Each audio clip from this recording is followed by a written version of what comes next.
अल्लामा आफाक अहमद की, मुजद्दिदी की यही तो क्वालिटी थी कि उन पर हमले जितने किए बदला किसी से नहीं लिया, बदल के रख दिया।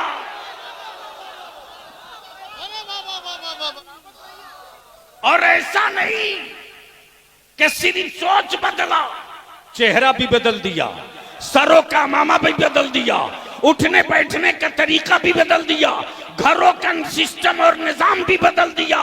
अमा बूढ़ों को सिर्फ नहीं बदला, जिस घर में कदम रख दिया बच्चे बच्चे को बदल दिया। और जब बच्चे बदले हुए खानदान निकल पड़े, जब निकल पड़े तो बच्चे बच्चे बोल पड़े, मसलक आला हजरत मेरा मसलक है, अकीदा आला हजरत मेरा अकीदा है, मुजद्दिद अहमद मुजद्दिद अहले सुन्नत मेरा मुजद्दिद है, तरीक़े आला हजरत यही सिरात मुस्तकीम है।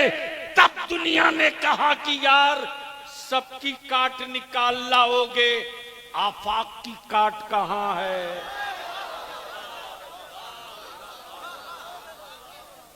तवज्जो करो।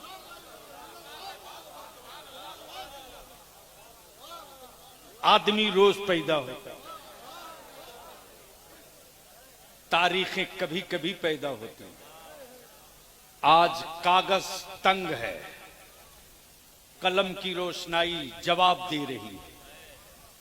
ए मुस्तफा का कलंदर तुझको किस किस पहलू से लिखा जाए। शायर परेशान है, तेरे तसव्वुफ और तरीकत पे कलम उठे तो सैयदना मुजद्दिद अल-फसानी की याद ताजा करा दे। अगर तेरे इस्तकामत से दीन पर कलम उठाया जाए तो हजरत सैयदना ख्वाजा बहाउद्दीन नक्शबंदी की याद ताजा हो जाती है। और तेरे तसल्लुफ फी दीन पर लिखा जाए तो इमाम इसको मोहब्बत आला हजरत का अकीदा सामने आ जाए। सवाल ये उठता है, आदमी रोज पैदा होता है, तारीखें कभी कभी पैदा होती है। आज हम किसी पीर के उर्स में नहीं आए हैं, आज हम किसी मुरीद के उर्स में नहीं आए हैं, आज हम अहले सुन्नत की उस तारीख के उर्स में आए हैं जिसने बदला नहीं लिया है, इलाका बदल के रख दिया।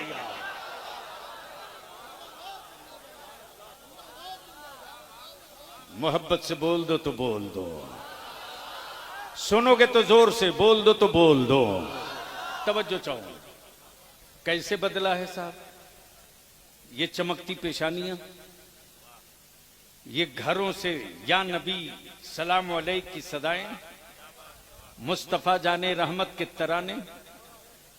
मैंने हजरत 30 साल पहले वो दौर देखा है, आने के बाद जैसे ही हमारे अनस बाबू ने किताबें दी और उनके शहजादगान का मैं तस्करा कर रहा था, हजरत मौलाना मुफ्ती गुलाम हुसैन हुजूर वो आपकी खिदमत में कई बार हाजिर हो चुके हैं।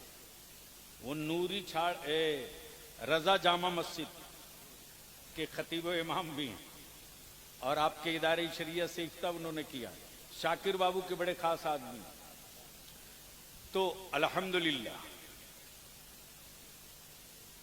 जब दिया और किताबें देखी तो मैं देखते रह गया। आइए, मैं बहुत दूर की बात नहीं, इसी भारत में एक जगह है सरहंद शरीफ। अब तो बोल दो, ओए जोर से बोलो ना। कौन जगह? सरहंद शरीफ। पैजामे का साइज मौलवी का चाहे जो हो,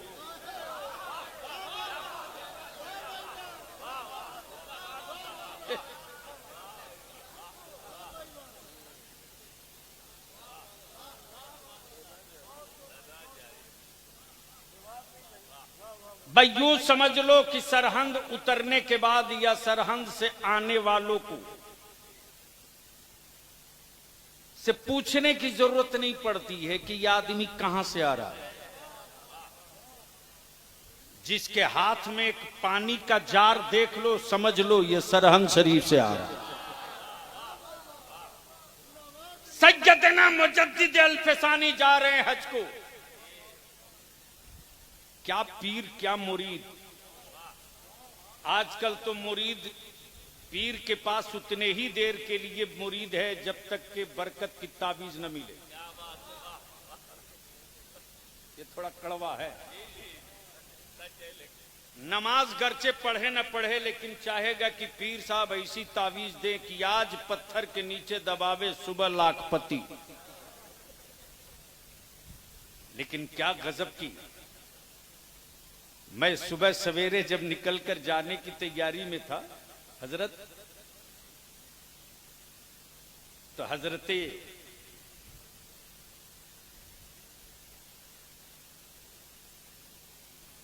मुफ्ती साहब अली रहमतुर रिजवान फरमाते हैं कि नहीं मानोगे, जाओगे।